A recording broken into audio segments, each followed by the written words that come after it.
açtım seni gördüm, yeter çağladım seni sevdim.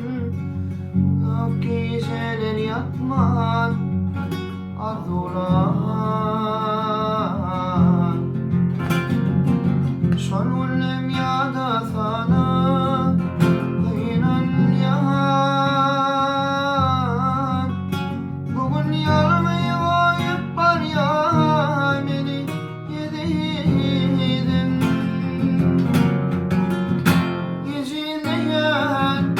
Geceleyen yemanlayan gitmeyi dile çöküp yalvar yar.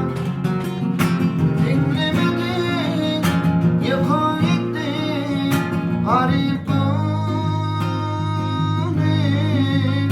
Ben bilmedim, taştan bakar yüreğim. Gecem mali kakamar, parçaladım sen dünyada yar. Gitme de yanımda kal, ne derin. Şarulem ya da sana kıyınan yar.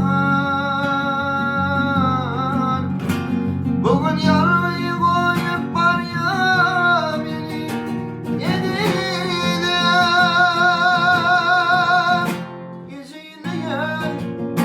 Geceleyen yem ağlayan gitmedi dile çöküp yalvar yar.